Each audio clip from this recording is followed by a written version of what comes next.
नमस्कार दोस्तों, एक बहुत प्यारा कजली गीत प्रस्तुत कर रही हूँ। गीत पूरा सुनिएगा और कमेंट करके बताइएगा कि गीत कैसा लगा। अगर मेरा गीत अच्छा लगे तो मेरे गीत को लाइक कीजिएगा, शेयर कीजिएगा और प्लीज़ मेरे चैनल को सब्सक्राइब जरूर कीजिएगा। अपना प्यार दुलार आशीर्वाद हमें दीजिएगा। आपके प्यार दुलार और आशीर्वाद की हमें बहुत ही आवश्यकता है। और हाँ दोस्तों, अपना प्यारा प्यारा कमेंट जरूर कीजिएगा। आपके प्यारे कमेंट का हमें बड़ी बेसब्री से इंतजार रहता है। तो अधिक विलंब न करते हुए आइए सुनते हैं इस प्यारे से गीत को। गीत के माध्यम से बताने का प्रयास किया गया है कि कृष्ण जी का जन्म होने के बाद कैसे पूतना आती है और स्तन पे दूध लगाकर, स्तन पे जहर लगाकर कैसे उनका प्राण लेने का प्रयास करती है। आइए सुनते हैं।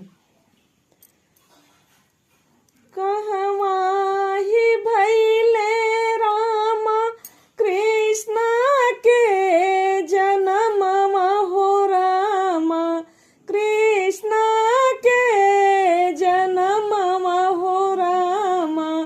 अरे राम कहवा ही बाजेला बधैया हरी।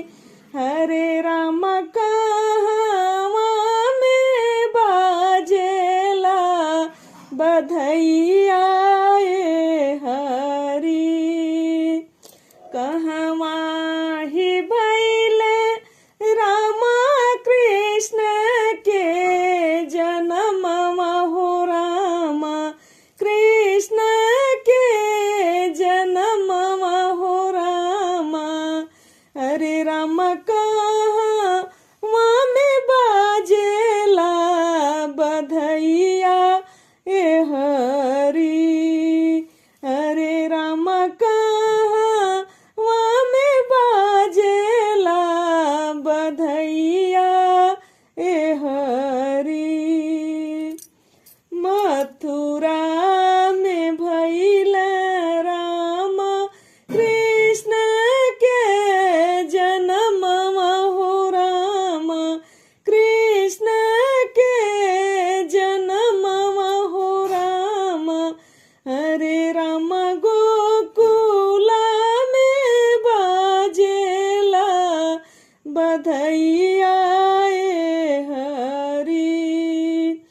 हरे राम गोकुला में बाजेला बधैया हरी।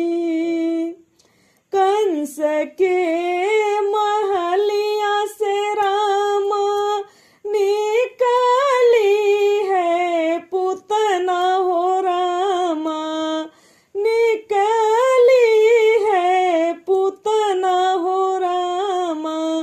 हरे राम चाली भैली नंद के भवनवा हरी। आहो राम चाली भैली नंद के भवनवा हरी।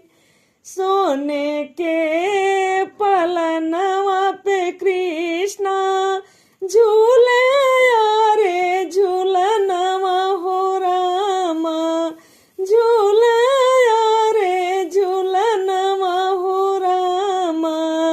हरे राम पूतना जे गोदिया में उठवली हरी।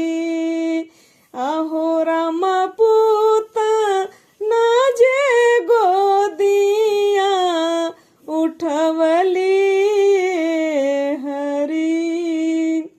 गोदिया उठवली पूतना छतिया से लगवली हो रामा, छतिया से लगवली हो रामा।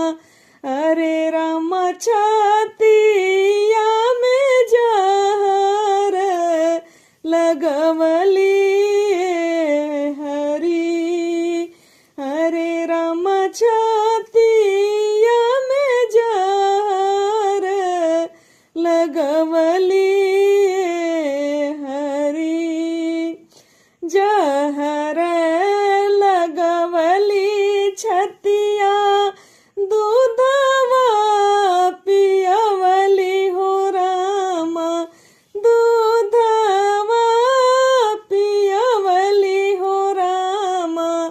हरे रामा हरि जी के संगमा घतिया कैली हरि।